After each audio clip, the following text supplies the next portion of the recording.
বাংলাদেশের বাইরে পৃথিবীর বিভিন্ন প্রান্তে যেখান থেকে চ্যানেলে দেখছেন আপনাদের সকলকে সাদর আমন্ত্রণ তৃতীয় মাত্রা দেখবার জন্য, সাম্প্রতিক নানা বিষয় নিয়ে কথা বলবার জন্য। আমাদের সঙ্গে স্টুডিওতে রয়েছেন বাংলাদেশ সরকারের নতুন সংস্কৃতি বিষয়ক মন্ত্রী, জাতীয় সংসদ সদস্য অ্যাডভোকেট ইতাই রায়চৌধুরী, এবং তিনি আমার বায়ে বসা আমার ডানে রয়েছেন উন্নয়ন বিশেষজ্ঞ এবং রবীন্দ্রসঙ্গীত শিল্পী ডক্টর চঞ্চল খান। স্বাগত আপনাদের দুজনকে তৃতীয় মাত্রায়। মিস্টার মিনিস্টার, আপনাকে অভিনন্দন। এবং আপনি এর আগে একাধিক মন্ত্রণালয়ে দায়িত্ব পালন করেছেন, তার মধ্যে আইন, বিচার, সংসদ, শিক্ষা, যুব, ক্রীড়া। এবার একেবারে ভিন্ন ধরনের একটি মন্ত্রণালয়, সংস্কৃতি বিষয়ক মন্ত্রণালয়। সো আমি একটু আপনার অনুভূতি জানতে চাই এবং কেমন বোধ করছেন এই দায়িত্ব। সংস্কৃতি বিষয়ক যে মন্ত্রণালয়, এটা সমস্ত মন্ত্রণালয়েরই বা সমস্ত দেশের সমস্ত বৈচিত্র্যের, মানে জাতিসত্তা সব বৈচিত্র্যেরই একটা মানে একক বহিঃপ্রকাশ হলো সংস্কৃতি মন্ত্রণালয়ের মাঝে। এটা ব্যাপক এবং বিশাল, এবং এখানে মানে শুধু ইন্টারেস্ট ছাড়া, উৎসাহ ছাড়া মানে এখানে এই কাজ করে কারো আনন্দ হবে না। তো আমি মানে ভালোই মনে করছি যে মন্ত্রণালয়টা ব্যাপক, এবং কাজ করার সুযোগ আছে এবং কাজ করতে পারবো। সুযোগ আছে, কাজ করেই আছে। সবচেয়ে বড় কথা হলো যে আমাদের মানে সরকার প্রধান মাননীয় প্রাইম মিনিস্টার তারেক রহমান, তিনি টিম ওয়ার্কে বিশ্বাস করেন। ওই যার যে দায়িত্ব, সেই দায়িত্ব তাকেই পালন করতে হবে, এবং তার স্বাধীনতাও আছে। অতএব এমন না যে সব কিছু নিজে করবেন তা না, উনি সবাইকে দিয়ে কাজ করতে চান এবং সবাই যার দরকার সেটা করবে। সফল হতে হবে, এর মূল কথা সাফল্য অর্জন করতে হবে, এবং আমরা মানে সাফল্য জায়গাটা দেশটাকে নিয়ে যেতে চাই, আমরা ব্যর্থ হব না।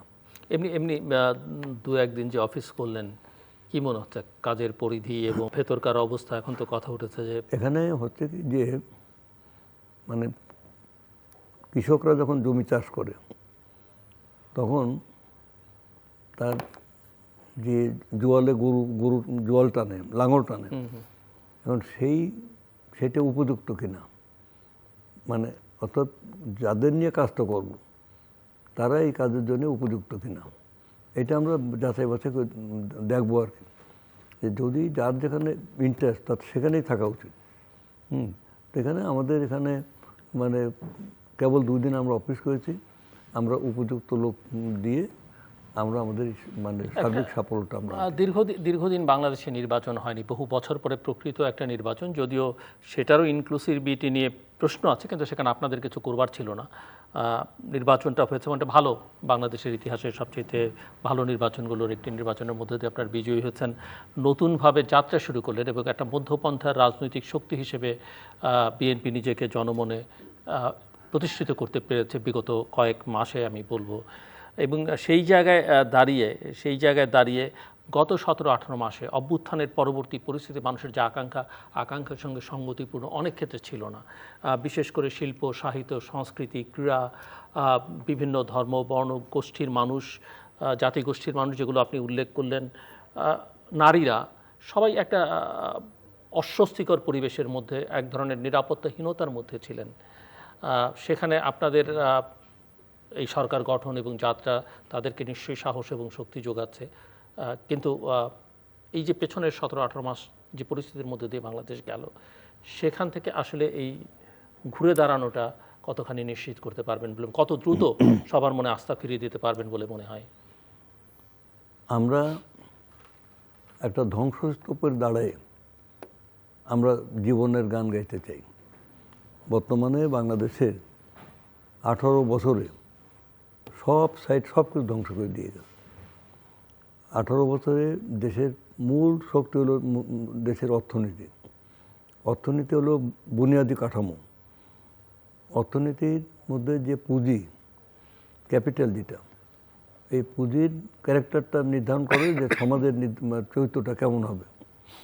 মানে পুঁজি যদি সেখানে জাতীয় পুঁজির মানে ইয়ে না থাকে, শাসন না থাকে, বা জাতীয় পুঁজির যদি আধিপত্য না থাকে, জাতীয় পুঁজি মানে এখানে শিল্প, কলকারখানা, কৃষি, যার থেকে আমাদের জাতীয়ভাবে যে পুঁজিটা গড়ে ওঠে, এবং সে পুঁজি মানে ক্রমেই সেটা প্রতিযোগিতার মাঝে গিয়ে জাতিকে সমৃদ্ধ করে। তখন সেই জাতির শিক্ষা সংস্কৃতি বা ধ্যান ধারণা তার অন্য সব ক্ষেত্রে ক্রীড়া যাই বলেন সেটা তার প্রতিফলন ঘটে। এখন 18 বছরে দেশের পুঁজি ছিল লুটেরা পুঁজি, লুটপাটের পুঁজি। একজন ব্যবসায়ী সে যদি দেখে ব্যবসায়ীর মূল লক্ষ্য হলো সাফল্য অর্জন, কি লাভ করা। এখন লাভ করতে গিয়ে সে যদি দেখে যে স্মাগলিং করে লাভ হয়, যদি দেখে যে মাদক পাচার করে বা মাদক ব্যবসা করে লাভ হয়, ব্যবসায়ী যদি দেখে যে নারী পাচার, মানে সব ব্যবসায়ী না, স্মাগলাররা যে কোনো একটা মানে করে তার লাভ হবে, তো সেদিকে যাব। কিন্তু জাতীয় পুঁজি যারা গড়ে তোলে, যে শিল্প কলকারখানা মালিক বা ব্যাংকিং সেক্টরের বিভিন্ন জায়গা, ওটা একটা ব্যবসা, মানে আর্থিক প্রতিষ্ঠানগুলো, ব্যাংক, বিমা, অর্থলগ্নিকারী মানে যে প্রতিষ্ঠানগুলো, সেগুলোও চরিত্র তাই পায়। আমাদের এখানে যেটা হয়েছিল, ব্যাংকগুলো সম্পূর্ণ লুটপাট করে নিল। আইন চেঞ্জ করে একই পরিবার থেকে 4 জন ডাইরেক্টর, আত্মীয়স্বজন ডাইরেক্টর নিয়ে সব মালিক হলো তারা, জনগণের আমানত। তাদের সাথে আবার সিন্ডিকেট চক্রাকারে আর এক ব্যাংকের সাথে, এই ব্যাংকের সাথে সবাই মানে ব্যাংকেতে লোন টোন নিয়ে হাজার হাজার কোটি টাকা, লক্ষ লক্ষ কোটি টাকা এখান থেকে পাচার করে দিল এবং জনগণের আমানতটাকে, জনগণকে একেবারে চরম অনিশ্চয়তার মধ্যে ফেলে দিল। আর তখন যে অবাধ মানে লুণ্ঠন এবং লুটপাট, এর কারণে তারপরে তো ধরেন অভ্যুত্থান হলো, কিন্তু অভ্যুত্থানের তো পরিস্থিতি তো মানুষের যে আকাঙ্ক্ষা আমি, হ্যাঁ, তাহলে আজকে এই অপশাসনকে টিকে রাখার জন্য সমস্ত প্রতিষ্ঠানগুলো ভেঙে চুরমার হয়ে গেল। নির্বাচন ব্যবস্থা সব কিছু, আমি আগেও অনেকবার বলেছি যে আর্থিক কী বল যে সাংবিধানিক প্রতিষ্ঠান, রাষ্ট্রীয় প্রতিষ্ঠান সব কিছু ভেঙে চুরমার হয়ে গেল। এখন এই যে একটা ধ্বংসপ্রাপ্ত অবস্থা, এবং অনিবার্য ছিল জুলাইয়ের মানে অভ্যুত্থান, কিন্তু অভ্যুত্থানের পরে দেখলাম আমরা ভ্যালুজ, মূল্যবোধ বলি, ইতিহাস বলি, শিল্প সাহিত্য সংস্কৃতি সবকিছুকেই পাশ কাটিয়ে চলার একটা সমাজ গর্ভে যে যন্ত্রণা শুরু হয়েছিল, সমাজ যন্ত্রণা, সেটা পরিবর্তনের যন্ত্রণা, প্রসূতির প্রসব বেদনার মতো, এবং শেষ পর্যন্ত সে অভ্যুত্থান হয়ে গেছে রক্তাক্ত অভ্যুত্থান, মানে ছাত্র জনতার যে জীবনদান। এরপরে অন্তর্বর্তীকালীন সরকার এসছে, তারা অনেক চ্যালেঞ্জ মোকাবেলা করেছেন। সর্বোপরি তারা মানে একটা ভালো নির্বাচন দিয়েছেন এবং সেই নির্বাচন সুন্দরভাবে অনুষ্ঠিত হয়েছে। নির্বাচনের মাঝে বিএনপি এসছে। আপনি বললেন যে গত 3-4 মাসে বিএনপি অনেক মানে সমর্থন গেইন করেছে, এটা ঠিক না। 3-4 মাস না, আমি বলেছি যে একটা মধ্যপন্থা রাজনীতিতে কয়েক মাসেই শহীদ প্রেসিডেন্ট জিয়াউর রহমানের সময় থেকে এই বিএনপি বাংলাদেশের জনগণের আস্থা, একমাত্র বিএনপি জনগণের আস্থাশীল একটা রাজনৈতিক দল, আর কেউ না। তো সেই ক্ষেত্রে আমরা জনগণের বিপুল ভোটে বিজয় অর্জন করে আমরা ক্ষমতায় এসেছি। আমরা এক সেকেন্ড, তো এখন আপনি বলছেন যে আমরা এই চ্যালেঞ্জগুলো মোকাবেলা করতে পারবো কিনা। আমরা বিএনপিকে জনগণ ক্ষমতায় দিয়েছে জনগণের এই সমস্যার সমাধানের জন্য, এবং এর মাঝ থেকে সমস্ত সাইডে, নারী বলেন, শিশু বলেন, শ্রমিক বলেন, কৃষক বলেন, যেদিকে আপনি নেন সব সাইড নিয়ে গবেষণা করে আমরা একটা রাষ্ট্র কাঠামো দেওয়া হয়েছিল 31 দফা, দেখেছেন, সেটি আলোকে, জিয়াউর রহমান সাহেবের 19 দফার আলোকে, এবং তারেক রহমান সাহেবের, আমাদের মাননীয় প্রাইম মিনিস্টারের যে যে ভিশনটা, সেই ভিশনটাকে আমরা কাজে পরিণত করতে চাই। আমরা কথা বিশ্বাস করি না, দেখবেন যে আমরা আসছি আপনার কাছে, আমরা সফল হবই। নিঃসন্দেহে আমরা তো সবাই চাইবো যে আপনারা সফল হন। ডক্টর চঞ্চল খান, আপনি মিনিস্টারের বক্তব্য শুনছিলেন এবং একজন উন্নয়ন কর্মী, গবেষক, বিশেষজ্ঞ হিসেবে এবং একই সঙ্গে একজন শিল্পী হিসেবে সংস্কৃতি বিষয়ক মন্ত্রী যে কথাগুলো বললেন, এবং উনি বলেছেন যে উনি আমি প্রশ্ন করেছিলাম যে অনেকগুলো মন্ত্রণালয় আগে দায়িত্ব পালন করেছেন, যে উনি সব মন্ত্রণালয় সব কিছুর একটা নির্যাস বলা যেতে পারে এই মন্ত্রণালয়ে উনি এখন যেখানে আছেন। আমি ধরে নিচ্ছি যে উনি বলতে চেয়েছেন যে এটাই হচ্ছে ইমেজ, আসলে দেশটা কি, দেশের মানুষ কীরকম। সো একজন শিল্পী হিসেবে, সংস্কৃতি কর্মী হিসেবে আপনার এক্সপেকটেশন কি, আপনি সিচুয়েশনটাকে কীভাবে অ্যানালাইসিস করছেন এবং প্রত্যাশা কি, সব মিলিয়ে কিছু করার। আপনাকে আমি শ্রদ্ধা এবং অভিনন্দন জানাচ্ছি, এবং আপনি এমন একটি সন্ধিক্ষণে এরকম একটি মন্ত্রণালয়ের দায়িত্ব পালন করতে এসছেন, যেটা কারণে আমাদের প্রত্যাশা, যারা আমরা কালচারাল ফিল্ডে কাজ করি আমাদের, এবং আমি তো আমার আবার ওই যে ভিন্ন একটা ব্যাপার আছে ডেভেলপমেন্ট, সেক্ষেত্রে আমাদের প্রত্যাশাটা অনেক, এবং অনেকটা কীরকম আমি বলি, আজকে আপনাকে বলতে হচ্ছে যে মানে এমন একটা সময় যে আমাদের জাতিসত্তা এবং আমাদের আইডেন্টিটি নিয়ে একটা ক্রাইসিসের মধ্যে আমরা আছি, যেটা আমরা 17 মাসেও দেখলাম যে ভাষার পরিবর্তন, শব্দের পরিবর্তন, আমাদের স্লোগানের পরিবর্তন, যে শব্দগুলোর সাথে আমরা পরিচিত, আপনি আমি আমরা সবাই, সেগুলো পর্যন্ত বদলে যাচ্ছে। তো যাই হোক, আমি ওই ডিটেলে যাচ্ছি না। তো আমার কাছে যে প্রত্যাশাটা আপনার কাছে কয়েকটা বিষয়, এবং আপনি দেখবেন যে আপনার মন্ত্রণালয়টা কিন্তু খুব ইম্পর্টেন্ট আমার কাছে, এবং আমি এই শিক্ষার সাথে, বাংলাদেশের শিক্ষা মন্ত্রণালয়ের সাথে দীর্ঘদিন আমি কাজ করেছি, ওয়ার্ল্ড ব্যাংক এবং এশিয়ান ডেভেলপমেন্ট ব্যাংকের অ্যাডভাইজার হিসাবে। বাইরে তো আমার অনেক দেশে আমার কাজ আছে। তো আমি দেখেছি বিভিন্ন জায়গায়, যেমন শিক্ষা, কালচার, স্পোর্টস, ইউথ, এটাকে মার্জড এন্টিটি। কেন মার্জড এন্টিটি সেটা আপনাকে আমি তো মানে বোঝাবো কী করে, আপনি নিজেই তো খুব ভালো করেই জানেন, যেগুলি একটার সাথে একটা যে অঙ্গাঙ্গিভাবে জড়িত।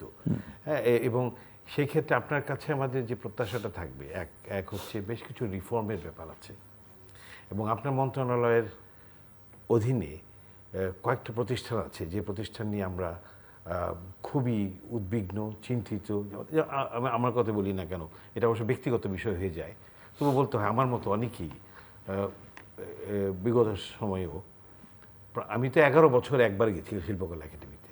এমন একজন ডিজি ছিলেন 11 বছর একটা কুক্ষিগত করে রেখেছিলেন, একটা সিন্ডিকেট তৈরি করে রেখেছিলেন শিল্পকলায়। মানে এই ডিজির আগে যে লম্বা সময় যে ডিজিটা ছিলেন 11 বছর, তো এবং যে জিনিসটা শিল্পকলা যেমন হয়েছে, শিল্পকলাটা একটা ইভেন্ট ম্যানেজমেন্ট কোম্পানির রূপ নিয়েছে। শিল্পকলা কাজ তা না, এটা একটা শিক্ষা, ট্রেনিং, মানুষ গড়ার একটা স্থান। ওরা শিল্পকলা একাডেমির নিচে যদি আমি আন্ডারলাইন করি, হ্যাঁ, it is not a centre, শিল্পকলা কেন্দ্র না।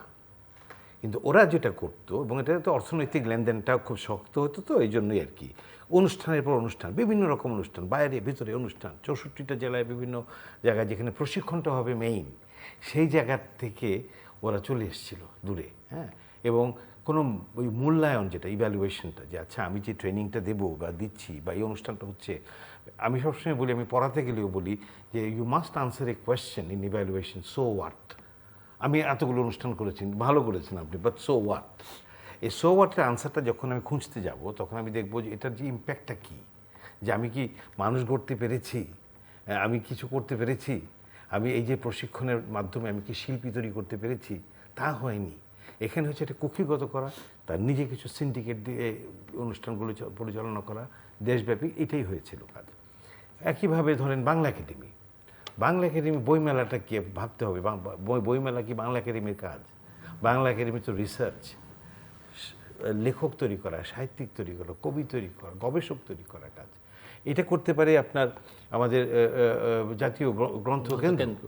হ্যাঁ, গ্রন্থকেন্দ্র কাজ হবে। গ্রন্থকেন্দ্র কিন্তু আবার আলাদা মেলা করে, কিন্তু এখানে কি হয় যে বাংলা একাডেমি কি করে এটা এখানে বলা কিভাবে বলবো, যখন এই অনুষ্ঠানগুলো হয়, এক্সট্রা কিছু প্রণোদনা ব্যবস্থা থাকে কর্মচারীদের, এবং সেটা তাদের বেতনের চেয়ে অনেক সময় বেশি হয়।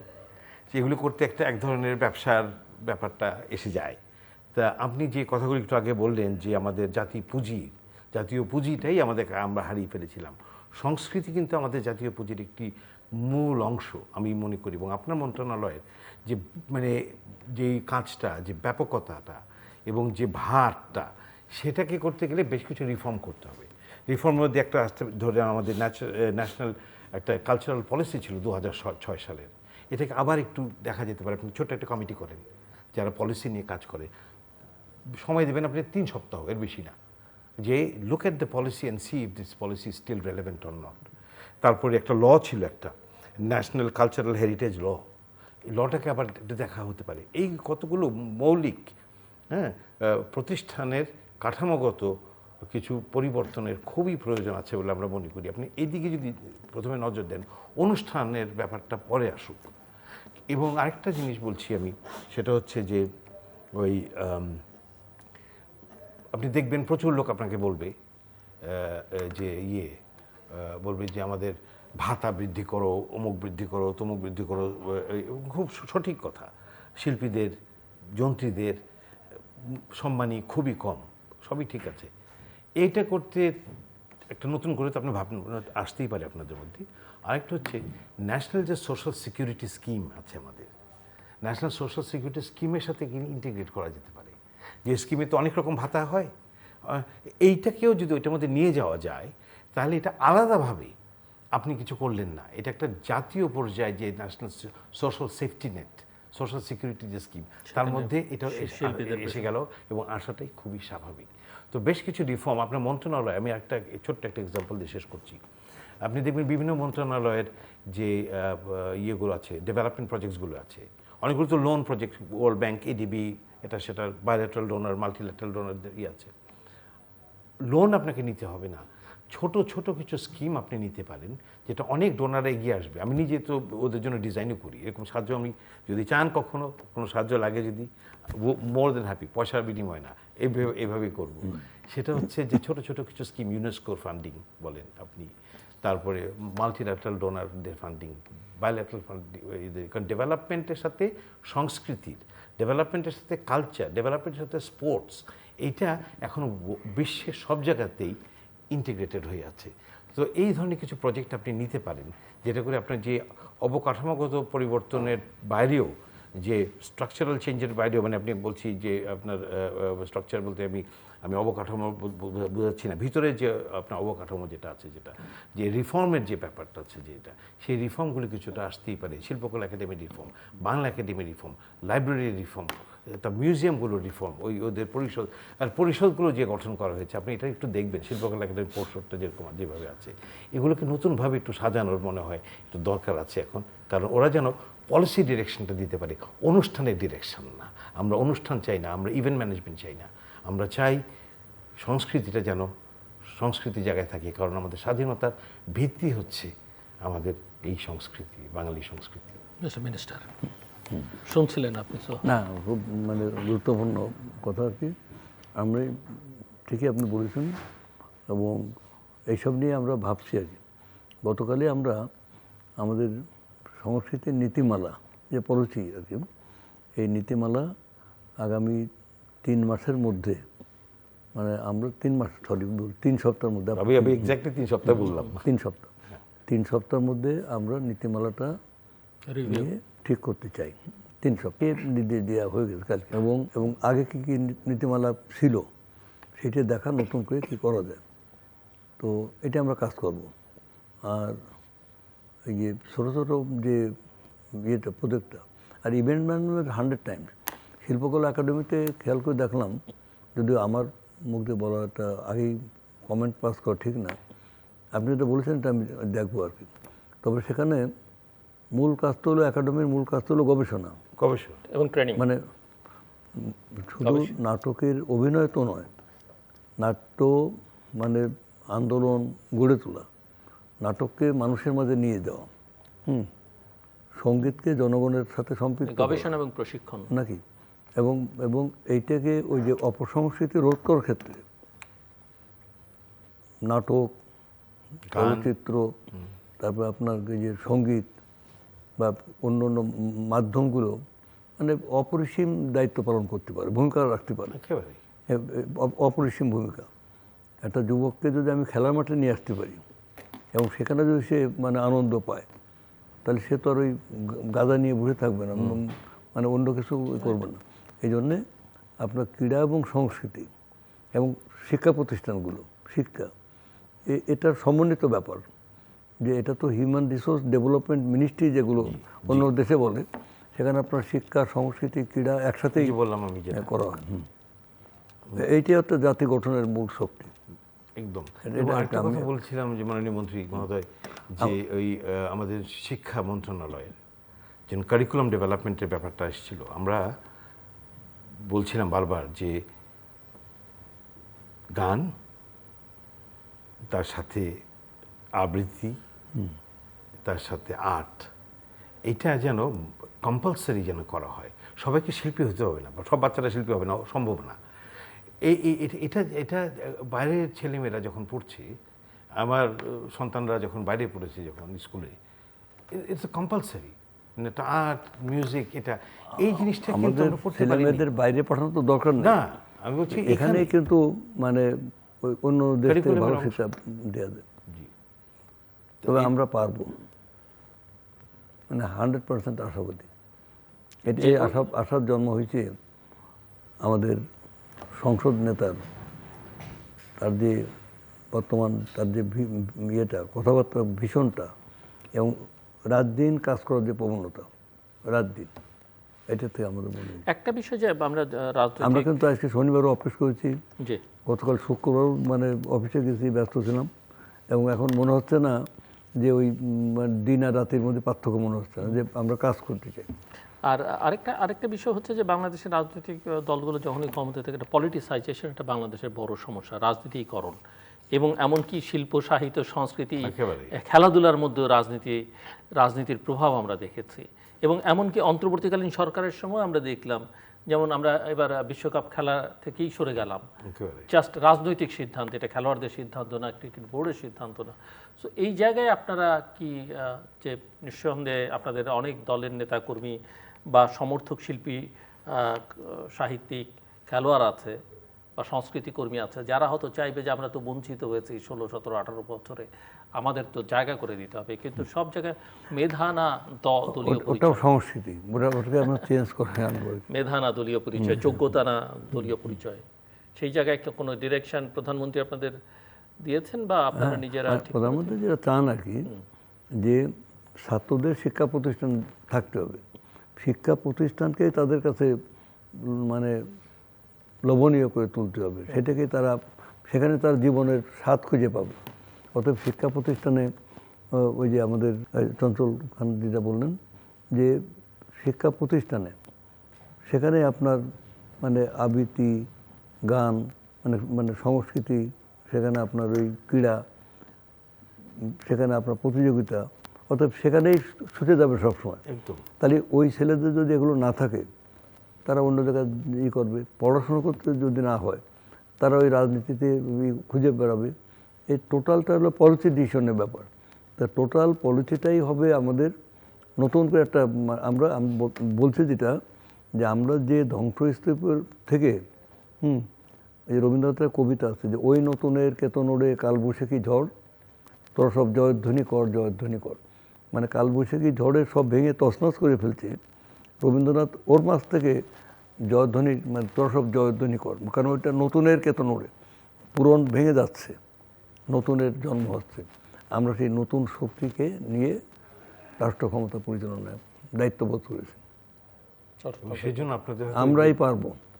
আমরা আশা করি আপনারা পারেন, আমরা তো সাফল্য চাই। জি, আপনি বলছেন। না, আমি বলছিলাম যে মানে বিশেষ করে যে পর্ষদগুলো যেগুলো আছে, পরিষদ বা পর্ষদ বলি আমরা যেটা, সেগুলোকে নতুন করে একটু দেখার সময় তো আসবেই, আপনার জানা কথাই। এবং যেটা বলছিলাম আগে, আপনার তার সাথে সম্পূর্ণভাবে একমত যে শিক্ষা মন্ত্রণালয়ের সাথে আপনাদের যে কর্মকাণ্ডটা, সেটাকে খুব নিবিড়ভাবে করতে হবে। এবং বিশেষ করে আমরা চাইছি যে স্কুলে, কলেজেও। আপনি তো নিশ্চয়ই জানেন যে এই অন্তর্বর্তীকালীন সরকার সময় স্কুলে যে মিউজিক টিচার রাখা যাবে না, একটা সিদ্ধান্ত প্রাইমারি হলো। স্কুলে প্রাইমারি স্কুলে মিউজিক টিচার রাখা যাবে না, ফিজিক্যাল টিচার রাখা যাবে না, এটা সিদ্ধান্ত হয়েছিল এই অন্তর্বর্তীকালীন সরকার। খুবই দুঃখজনক। খুবই দুঃখজনক। আরেকটা কথা আমি বলতে চাই, এখানে আমি কীভাবে বলবো, কীভাবে কে নেবে জানি না। আমি ওই বাংলাদেশ টেলিভিশনের বা সরকারের ওই যে প্রতি বছর একটা শিক্ষা সপ্তাহ হয়, এখানে যে কম্পিটিশন হয়, তারা অনেক জায়গায় আমি জাজ হিসাবে, আমি জুরি হিসাবে কাজ করেছি। সেটাতে সবচেয়ে আনফর্চুনেট পার্ট হচ্ছে যে মুসলমান পরিবার থেকে গান বাজনা এখন উঠেই গেছে প্রায়, বা না উঠে গেলে ক্ষয়িষ্ণু অবস্থায় আছে। আমি কেন বলছি, যে বিটিভিতে আমি যখনই আমরা অডিশন দিই, একদিন 69টা ক্যান্ডিডেট ছিল, তার মধ্যে আমরা 3 জন পেয়েছিলাম মুসলিম ছেলে মেয়ে, এবং খুবই মানে তারা অ্যাভারেজ কোয়ালিটির। তা আমার সাথে ছিলেন এক ভদ্রলোক, উনি মুসলিম না, নন মুসলিম, একজন শিল্পী। আমরা আলোচনা করেছিলাম যে এই মুসলমানদেরকে কী করে একটু পাস করে দেওয়া যায় সার দিয়ে, এরকম অবস্থা। এবং যখন আমরা inter school competition, inter district competition, inter division কম্পিটিশনগুলো করে ঢাকায় আসে, ফাইনাল রাউন্ডে আমি ছিলাম কয়েকবারই। তো ওইখানেও দেখলাম যে অবস্থাটা এরকম। আমার মনে হয় যে এটাকে ইনক্লুসিভ যে ব্যাপারটা আমরা সবসময় বলি, যে এইখানে আমাদের হিন্দু, মুসলিম, বৌদ্ধ, খ্রিস্টান সবার যে ঐতিহ্যটা, জাতিগত ঐতিহ্য আমাদেরকে সেটাকে টানতে হবে, এবং এটার সাথে ধর্মের সাথে যে কোনো সাংঘর্ষিক না, এটা বোঝানোর দায়িত্বটাও কিন্তু আপনাদের মন্ত্রণালয় এবং শিক্ষা মন্ত্রণালয়কে যুগপথভাবে এই দায়িত্বটা একটু পালন করতে হবে আমার মনে হয়, যাতে করে যে সবাই যেন আমাদের এই সংস্কৃতির সাথে, আমাদের ঐতিহ্যের সাথে, আমাদের হাজার বছরের লালিত সংস্কৃতির সাথে যেন ওতপ্রোতভাবে জড়িত হতে পারে, এবং এটাতে ধর্মের কোনো সাংঘর্ষিকতা নাই। এবং এটা করতে গিয়ে যেটা হয়েছে আমাদের বাংলাদেশে, দেখবেন আপনি যে ছোট ছোট স্কুলগুলো, গানের স্কুল বলেন, আবৃত্তি শেখার স্কুল বলেন, নাচের স্কুল বলেন, এগুলো সব ছোট ছোট ব্যক্তিকেন্দ্রিক অবস্থায় আছে কোনো রকমে, মানে ওরা মানে কোনো রকমে চলছে আর কি, চলছে এই অবস্থা, কারণ ভর্তি হচ্ছে না ছেলেমেয়েরা, কারণ এটা স্কুলে কারিকুলামে নাই। কি দরকার বাবা, এটা বাদ দিয়ে তুমি একটু অন্য জায়গায় যাও, মাদ্রাসায় যাও বা অন্য কোথাও যাও, এরকম একটা সিচুয়েশন আছে। তো এগুলোকে আমার মনে হয় নতুন করে আপনারা দেখতে পারেন, এগুলোর জন্য ছোট ছোট কমিটি কিছু করে দিতে পারেন, 3 সপ্তাহ সময় দেবেন এটার জন্য তাকে। না, এর জন্য বিকল্প নেই বলে এটা করে, বিকল্প যদি আসে, বিকল্পের মধ্যে বাধা ছিল, কি বিকল্প মানে যদি দেখে যে মানে স্কুলগুলো যদি এরকম করা যায় যে সেখান থেকে আসলে মানব সম্পদ তৈরি হচ্ছে, তারা দেশের বাইরে তারা দেশের জন্য, নিজের জন্য, পরিবারের জন্য অসাধারণ কাজ করছে, তখন কিন্তু মানুষ মানে এইদিকে ঝোঁকটা চলে আসবে, ঝোঁক আসবে। আর ওই যে মানে যখন আপনার স্রোত বন্ধ হয়ে যায়, স্রোতধারা বন্ধ হয়ে যায়, তখন কিন্তু জঞ্জাল নদীতে ওই যে কচুরিপানায় সব মানে বাসা বাঁধে। তো জীবনের যখন ধারাটা বিলুপ্ত হয়ে গেছে, যে আপনি পরে তো বলেন জাতীয় পুঁজি, যেটা বলছিলাম, জাতীয় পুঁজি হলো প্রগতিশীল পুঁজি। জাতীয় পুঁজি মানে শিল্প বাণিজ্যের যে পুঁজিটা, সেটা জাতীয় স্বার্থে যাত্রাভিমান নিয়ে গড়ে ওঠে। তা আমরা যে একটা জাতি, আমরা যে যাত্রাভিমান নিয়ে যে আমরা উঠবো না, আমরা বলি যে 1000 বছরের সংস্কৃতি, 1000 বছর না, হাজার বছর, কম করে 5000 বছরের পুরনো মানে সমৃদ্ধ সংস্কৃতি আমাদের সংস্কৃতি। মানে আপনি দেখেন যে সপ্তম শতকে হিউয়েন সাং চীন দেশে সমস্ত জ্ঞান বিজ্ঞান শিক্ষা করার পরে তাকে বললো অধিক জ্ঞান অন্বেষণ কোথায় গিয়ে করা যায়, বলে যে বাংলায় যাও। বাংলায় ইবনে বতুতা থেকে এসেছিলেন, উনি তার ভ্রমণ বৃত্তান্তে লিখেছেন যে এদেশে প্রবেশের 1000টি দরজা আছে, কিন্তু বেরোনোর কোনো পথ নেই। এত সৌন্দর্য, এত বৈচিত্র্য, এত মানে আপনার সমৃদ্ধ এই দেশ, যেখানে কেউ ঢুকলে এখান থেকে বিরতি চাইতো না। এখানে সমস্ত ব্যবসা বাণিজ্য এখানে এসে করতো, মানে বাংলার মানুষ পৃথিবীর কোথাও যায়নি, পৃথিবীর সব তার ভাগ্য অন্বেষণে বাংলায় আসতো। ওই যে 55 জন ফটকাবাজ ইংরেজ, তারা একটা কোম্পানি করলো, নাম দিল ইস্ট ইন্ডিয়া কোম্পানি। কোথায় গিয়ে ব্যবসা করা যায়, বাংলায় যাও। তো এই সেই দেশ, নানান ঐতিহাসিক কারণে আজকে এই অবস্থা হলো, সঠিক নেতৃত্ব আসলে দেশটাকে আবার এখানে আপনার কাছে এবং আপনার দুজনের কাছে আমার প্রশ্ন, এই যে এক সময় সবাই এখানে আসতো আর এখন এখানে কেউই থাকতে চায় না, এটা একটা দিক। এবং আপনি শিল্প সাহিত্যের অত্যন্ত সমঝদার মানুষ, আমি জানি ব্যক্তিগতভাবে। সো আমার প্রশ্ন আপনার কাছে এবং আপনার দুজনের কাছে, যে এই বাংলাদেশে এক সময় বা এই ভূখণ্ডে এক সময় অত্যন্ত ভালো উপন্যাস লেখা হতো, অত্যন্ত ভালো ভালো কবিতা লেখা হতো, যেগুলো এখনও আমাদের অনেকের মুখে মুখে, ভালো গান, ভালো চলচ্চিত্র, ইভেন টেলিভিশনে ভালো নাটক। কিন্তু আজকে বাংলাদেশে এর সবই অনুপস্থিত। এখন একটা ভালো কবিতা, একটা ভালো গান তৈরি হচ্ছে না, যেটা আর 10 বছর পরে সে কারো মুখে থাকবে। এটা কেন হলো, বা ওই জায়গাটা কিভাবে ফিরিয়ে আনা যাবে বলে? এই জায়গাটা আমি বারবার বলি, এটা আপনি, কারণ আমি একটু আগে আপনি যখন কথা বলছেন, আপনি নিজেই অনেক গান উচ্চারণ করছিলেন, আমি দেখছিলাম ফরিদা পারভিনের গান, ফেরদৌসী রহমানের গান, অনেক কিছু। কিন্তু আমার মনে হয় না আজকের শিল্পীদের, আমি সবার প্রতি শ্রদ্ধা রেখেই বলছি, এবং ডক্টর খান তো এখনও গান করেন, বাট যদি উনি রবীন্দ্রসঙ্গীত গান, তো এরকম হচ্ছে না কেন? মানে চেহারাটা ভালোভাবে মনে পড়ছে, আপনার চেহারা এরকম হচ্ছে না। এর কারণ আমি সুন্দর, এটা গভীরভাবে একটু ভেবে দেখবেন। সেজন্যই আমি বলছি আপনাদের দুজনের কাছে। মূল কারণ হলো অর্থনীতি। আমি বারবার একটা কথা বলছি, মানে অর্থনীতি যদি ভিন্ন খাতে চলে যায়, উপরি কাঠামোতে এই মানে ধ্যান ধারণায়, মূল্যবোধে, সংস্কৃতিতে একই চিত্র ফুটে উঠবে।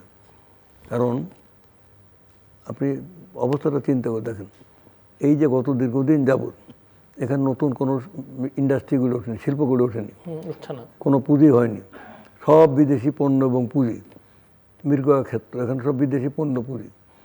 এবং এখানে আপনার সমস্ত শিল্পপতিরা তার শিল্প বাদ দিয়ে ট্রেডিং, সবাই ট্রেডিং, তার ওই ব্যাংকগুলো লুট করা, ব্যাংকিং ব্যবসা সব এটা করে বিদেশে পাচার করা। এবং এর সাথে যুক্ত হয়, যখন এর সাথে যুক্ত হয় রাজনৈতিক ক্ষমতা, এবং ক্ষমতাটাকে জোর করে ক্ষমতা ধরে রাখা, তখন কিন্তু মানুষ উপায় না পেয়ে বেকারত্বের অভিশাপ নিয়ে তারা যে ওই নেতাদের পাশ ঘুরে তারা মাদক ব্যবসা করে, নিজে আবার একটু মই করে, এর আবার বাড়ায়। মানে একটা ইয়াবা শুধু নিজে ব্যবসা করে না, তার খরিদ্দার বাড়াতে গেলে ইয়াং ছেলে মেয়েদের পর্যন্ত নিয়ে এসে ইয়াবা খাওয়ার একটা সুপরিকল্পিতভাবে এটা করে। তো এইটা হয়েছে একমাত্র সে বিকল্প পথ পায়নি, সেই পথে এসছে।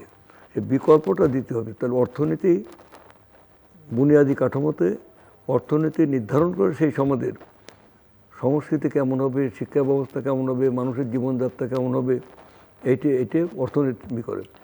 আপনি পাশে অন্য অন্য দেশে যান না, আপনি ইংল্যান্ডে গেছেন, আপনি পৃথিবীর সব জায়গায় গেছেন, দেখবেন তো দেখি এই ছেলে পেলে এইভাবে সন্ধ্যার পরে দল ধরে ধরে ঘোরে, নেতাদের বাড়ি যায়, হ্যাঁ, বা ওই যে আপনার মানে গাঁজা খায়, মদ খায়, এগুলো করে বেড়ায়, এগুলো পাবেন না তো।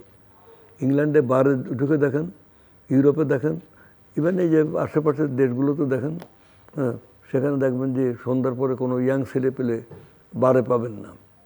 বারের বলবেন যে আপনার অভিজ্ঞতা কি? আমরা তো গবেষণা করে এসেছি, আমরা তো মানে রাজনীতি করি, আমরা তো সব খবর তো রাখি। এখানে পাওয়া যাবে একটা ভালো সিনেমা হয়, একটা নাটকের জন্যে একটা নাটক হয়, একটা ভালো সঙ্গীত এখানে পরিবেশনা হচ্ছে না। আপনার বেলি রোডের নাট্যমঞ্চ বন্ধ। শিল্পকলায় টেলিভিশন নাটকের ভাষা, শিল্পকলায় কি এখন নাটক নিয়ে গবেষণা হয়? নাট্য আন্দোলনের ইতিহাস কেউ জানে? মানে সেই গিরিশ ঘোষের থেকে শুরু করে শম্ভু মিত্র, তারপর উৎপল দত্ত, এই যে এই সময়কার যে সময়টা, মানে নাটকের যে মানে সূচনা থেকে এটা হয় না তো, তারও তো আগে নাটক ছিল। এবং আমাদের 70 দশকের যে স্বর্ণযুগ, এই যে আপনার এগুলো, যে আপনার ডাকের বচন, খনার বচন, এসব তো, তারপর লোরচন্দানী, পদ্মাবতী, এগুলো তো নাট্যধর্মী, এখানে তো সেরকম নাই তো। ডক্টর খান, আপনার এই বিষয়ে তারপর আমি আবার আমি তো মাননীয় মন্ত্রীর কথার সাথে একমত। আমি একটু যোগ করতে চাই, প্রত্যেকটা সরকারেরই আপনার সব কিছু করতে পারবেন না, মানে সম্ভব না করা আপনার পক্ষে বা আপনার একটা দলের পক্ষে, বা যেটুকু সময় বেঁধে দেয় সেই সময়ের মধ্যে, হ্যাঁ, পারবে, সম্ভব নয়। এবং আপনার যে ব্যুরোক্রেসি আছে এখানে, অর্থাৎ আমাদের সরকারি আমলাতন্ত্র আছে এখানে বাইরের আপনার প্রেশার গ্রুপ আছে, সব আছে। এখন কথাটা হচ্ছে যে আপনারা যেটা করবেন, যে কোনো মন্ত্রণালয়, যে কোনো সরকারের জন্য একটা এনেবলিং এনভায়রনমেন্ট তৈরি করতে হবে। যেই আপনার এনভায়রনমেন্টটা শিল্প, সাহিত্য, সংস্কৃতি, অর্থনীতি, সমাজ ব্যবস্থা, এগুলোকে যেন প্রস্ফুটিত করার জন্য একটা সুযোগ সৃষ্টির জন্য যে একটা প্রেক্ষাপট তৈরি করা, এটাই হচ্ছে কাজ। আমি আপনাকে দুটো এক্সাম্পল দিই, ভেরি দুঃখজনক। একটা হচ্ছে আপনার মন্ত্রণালয়ের, এবং আরেকটা হচ্ছে ব্রডকাস্টিং এবং ইনফরমেশন ব্রডকাস্ট। আপনার মন্ত্রণালয়ের এক্সাম্পল দিচ্ছি। আমার একটা অর্গানাইজেশন ছিল, আমি একটা প্রেসিডেন্ট ছিলাম, ট্যাগোর সোসাইটি। বিশ্বের 12টা দেশে ট্যাগোর সোসাইটি আছে, বাংলাদেশ চ্যাপ্টারে আমি প্রেসিডেন্ট। আমরা গত এই 17 মাসের 25শে বৈশাখ উপলক্ষে আমরা শিল্পকলা একাডেমি ভাড়া নিতে গেছিলাম, অডিটোরিয়াম। আমাদেরকে বলা হলো মুখের উপরে, যদি আপনি হাডুডু খেলার জন্যে আমাদের স্টেজ ভাড়া চান, আপনাকে দেওয়া হবে রবীন্দ্রসঙ্গীতের জন্য না। রবীন্দ্রসঙ্গীতের জন্য না, হাডুডু খেলার জন্য দেওয়া হবে। হাডুডুর জন্য আপনি নেন, আপনাকে হল ভাড়া দেবো, কিন্তু রবীন্দ্রসঙ্গীতের জন্য না। 1, 2, বাংলাদেশ টেলিভিশন এরপরে হয়তো আমাকে ডাকবে, ওনারা আমাকে ডাকে, অনুষ্ঠান করি আমি। সকালবেলা একটা প্রোগ্রাম হতো, সকালের গান। অনেক দিন 17 মাস ধরে হঠাৎ করে গেছিলাম আমি একটা অনুষ্ঠান ডিরেকশনের কার্যকরী গেছিলাম। আমি বললাম যে প্রডিউসারকে, এই সকালের অনুষ্ঠানে তুমি ডাকো না আমাদেরকে। বলে এটা অসুবিধা আছে। আমি যে কি ব্যক্তিগত আমাকে নিয়ে অসুবিধা, বাকি না না না না না আপনাদের নিয়ে অসুবিধা না, একটা অসুবিধা আছে। পরে জানলাম অন্য একজনের মারফতে যে কোনো একটা নির্দেশনা ছিল কোনো এক জায়গা থেকে যে সকালবেলার প্রোগ্রামে রবীন্দ্রসঙ্গীত দেওয়া যাবে না, রবীন্দ্রসঙ্গীত দেওয়া যাবে না। এটা আমি আমাদের ইনফরমেশন মিনিস্টারের কাছে পৌঁছানোর আপনি ব্যবস্থা করবেন এই কথাটা। নিঃসন্দেহে চলছে। এবং মানে এই যে জিনিসগুলো হয়েছে গত 17 মাসে আমরা দেখেছি হাডুডু খেলার জন্য আজ এই প্রভাতে কত কত কত পাখি খায়, কত না এই যে আপনি বললেন যে যেটা যে আমাদেরকে সুর সেই বাজে, কত বিকল্পটা নাই, তখন ওই বিকল্পটা জায়গায় তৈরি হয় না, বিকল্পটা জায়গায় তৈরি হয় না, সরকার প্রতিষ্ঠানই করতে পারে না সেই বিকল্প জায়গা, রাষ্ট্রই সেই যে জায়গাতে বাধা সৃষ্টি করে বা রাষ্ট্রের যারা সমর্থক তারাই সেই বাধা সৃষ্টি করে। তো এগুলো থেকে আমরা মনে হয় আমরা আশাবাদী। এই যে মাননীয় প্রধানমন্ত্রী বলেছেন যে যে বিভিন্ন জায়গায় খেলার মাঠ তৈরি করার কথা, পার্কের কথা, এটা সব দেশে হয়ে আসছে। তো এবং আপনি এখন যেই মন্ত্রণালয়ে আছেন সেই মন্ত্রণালয়ের সাথে অন্য মন্ত্রণালয়গুলো যেগুলি রিলেটেড কাজগুলি করে সেগুলোর সাথে যোগসাযোগসা থাকলে এবং এই বিষয়গুলো একটু আপনারা যে ভাবেন, 3-4টা মন্ত্রণালয় তো আমি সরাসরি দেখতে পাচ্ছি যে আপনারা একসাথে কাজ করতে পারেন। তো এগুলো এখন কথা কি যে লক্ষ্যটা ঠিক রাখতে হবে। আমাদের প্রাইম মিনিস্টার ঠিক 9টায় অফিসে আসে, আর এখন রমজান বলে ওই ইফতার আগে যাচ্ছে, অন্য প্রথম দিন তো তার ইয়েতে আমি এই 3 দিনে কালকে শুক্রবারও অফিস করেছি, আজকে শনিবারও আমি স্টেট মিনিস্টারকে বলেছি ঠিক 10টার মধ্যে চলে আসবেন, সেও আমাদের বন্ধু মানুষ কম। তো 10টার মধ্যে এসে পরশু দিন রাত্রি 10টা পর্যন্ত মন্ত্রণালয় ছিলাম, মানে ইয়েতে 18 তারিখে এখানে গেছি, বাংলা একাডেমিতে মিটিং করেছি, আবার মন্ত্রণালয় ফিরেছি এবং টোটাল স্টাফকে বসা রেখে কালকেও তাই, আজকেও তাই। আমি বলছি এরপর শনিবার ছুটি কিন্তু বন্ধ করার জন্য আমরা ব্যবস্থা নেব, শনিবার সরকারি ছুটি থাকবে না, কাজ করতে হবে। এখন কাজ করার জন্যে অন্য ধান্দার থাকলে তো কাজ করে না কেউ, মন্ত্রীরা কি কাজ করতে নাকি, তাকে ধান্দাবাজ হইতো। ইতিমধ্যে অনেক মন্ত্রীরা বলে দিচ্ছে, যেমন আমাদের হোম মিনিস্টার বলেছে যে কেউ মানে বাসা বাড়বো না, অফিস যাবো না, এলাকায় যাব তখন কথা বলবো, কাজ করবো। আমি আমার অফিসে এখন পর্যন্ত কাউকে অ্যালাউ করিনি, শুধুমাত্র আপনি যদি যান আপনাকে ডেফিনেটলি অ্যালাউ করবো। উনি গেলে সিলেক্টিভ লোক ছাড়া, কাজের লোক ছাড়া, অকাজের লোক না, এগুলো আমার বন্ধুকে দিচ্ছি। মানে কারণ আমাদের তো আর কিছু চাওয়া পাওয়ার নেই, এখন তো দিতে হবে, দেওয়ার সময় দিতে হবে। প্রথম কমিটমেন্ট হলো আমরা দুর্নীতিকে নির্মূল করতে চাই, দুর্নীতি না করেও সমাজে ভালো থাকা যায়। উনি জানেন, আপনি নতুন পরিচয় হল, আমি জীবনে একটা সুই কারো কাছ থেকে নিইনি। আমি মন্ত্রী ছিলাম, বিভিন্ন দপ্তরের এমপি ছিলাম, কিন্তু আমি একটা নয়া পয়সা আমি বা আমার ছেলে মেয়ে ভাই বোন এগুলো আমরা করিনি। কিন্তু তার উল্টো নিয়ামত হিসেবে আমি পাইছি যে আমার কোনো ওষুধ খাওয়া লাগে না, আমি এখন ওষুধ খাই না।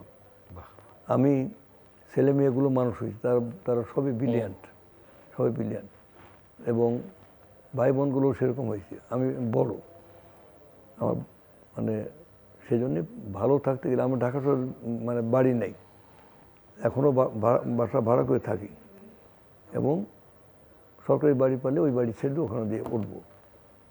তো এটা তো আমার কোনো ক্ষতি তো হচ্ছে না। সো জাস্ট 30 সেকেন্ড করে ক্লোজিং রিমার্কস ডক্টর চঞ্চল। ক্লোজিং রিমার্কস বলবো আমি যে এখানে রাজনৈতিক পট পরিবর্তন তো হতেই পারে, হবেই, কোনো সরকারের শেষ সরকার না, কিন্তু আমাদের আশা থাকে।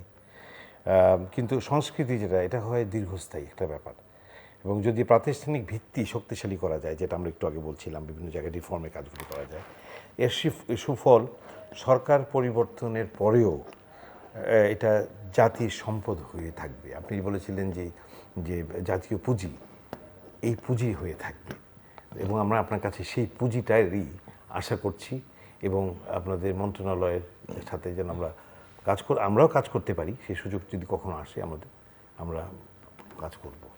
মিনিস্টার, হ্যাঁ, আমার কথা হলো যে আমি শুধু মানে সংস্কৃতি মন্ত্রণালয় বলবো না, কারণ একটা তো আর সাথে রিলেটেড। তো স্বাধীনভাবে কাজ করার সুযোগ সৃষ্টি হবে এখন। মানে যার যার যে দায়িত্বে আছে সেখানে সে স্বাধীনভাবে কাজ করবে, কিন্তু তার কাজের হিসাবটা মানে সরকার প্রধান গ্রহণ করবে। এবং সেই জন্যে আমি বলছি যে আমরা যে সফল হব, তাকে আমি একা সফল হতে তো পারবো না, সামগ্রিকভাবে আমাদের সব সাফল্যের জায়গাটাই এখানে এসছে। এর আরও অন্তর্নিহিত কথা আছে, সে কথা সব কথা বলা যাবে না, সেটা আমি সব কথা বলার দরকারও নেই এখন, নিশ্চয়ই আমরা ভবিষ্যতে শুনবো। দর্শক, অনুষ্ঠানের শেষ প্রান্তে আমরা সামাজিক যোগাযোগ মাধ্যম ফেসবুক, এক্স এবং ইউটিউবে রীতিমাত্রা লাইভ স্ট্রিম হচ্ছে আপনারা দেখতে পারেন। টেলিভিশন পর্দায় দেখতে না পারলে যে কোনো সময় যে কোনো স্থান থেকে ইউটিউবে রীতিমাত্রা চ্যানেলটি সাবস্ক্রাইব করে এই পর্ব বা পুরোনো পর্বগুলো আপনারা দেখতে পারেন। ডক্টর চঞ্চল খান এবং অ্যাডভোকেট নিতাই রায় চৌধুরী অসংখ্য ধন্যবাদ এই আলোচনা অংশ নেবার জন্য। দর্শক, নতুন মন্ত্রী সংস্কৃতি বিষয়ক মন্ত্রণালয়ের, তিনি এই মন্ত্রণালয়ের গুরুত্ব কী সেটা তুলে ধরেছেন। অনেকেই এই মন্ত্রণালয়কে খুব একটা গুরুত্বপূর্ণ মনে করেন না, কিন্তু মন্ত্রীর কথা এটি স্পষ্ট এবং আমরাও একমত এই জায়গায় যে এই মন্ত্রণালয় আসলে সব মন্ত্রণালয়ের একটা প্রতিবিম্ব বা সব মন্ত্রণালয়ের যে একটা সম্মিলিত প্রকাশ, সেই প্রকাশভঙ্গি হয়ে দাঁড়াতে পারে। ডক্টর চঞ্চল খান বলছিলেন প্রাতিষ্ঠানিক ভিত্তিটাকে শক্তিশালী করা। একটা সরকার নির্ধারিত মেয়াদের জন্য তার পক্ষে সব কিছু করা সম্ভব হবে না, কিন্তু প্রাতিষ্ঠানিক ভিত্তিটা যদি শক্ত করে দাঁড় করানো যায় তাহলে এটা সামনের দিনগুলোতেও সেই ধারাবাহিকতা অব্যাহত থাকবে। প্রধানমন্ত্রী বলেছেন যে এই বাংলাদেশে সবার বাংলাদেশ, যারা তাকে ভোট দিয়েছেন, যারা তাকে বা তাদেরকে ভোট দেননি, এমনকি যারা ভোট দিতে যাননি, সবার বাংলাদেশ। কাজে আমরা চাইব যে সবার বাংলাদেশ যেন হয়ে ওঠে, এবং সেটা হলেই আসলে একটা বড় সাফল্য হবে। এটা যদি তারা শুধু এটুকু প্রতিষ্ঠা করতে পারেন যে সুযোগটা সবার জন্য সমান, তাহলে ভবিষ্যতে তারা কতদিন ক্ষমতায় থাকবেন কি থাকবেন না সেটা হয়তো পরবর্তী পর্যায়ে বিবেচনা করা যেতে পারে, কিন্তু ইতিহাসে তারা অন্তত নাম লেখাবার একটা চেষ্টা করতে পারেন। আমাদের সঙ্গে থাকবার জন্য অসংখ্য ধন্যবাদ। আপনাদের সবার জন্য শুভকামনা।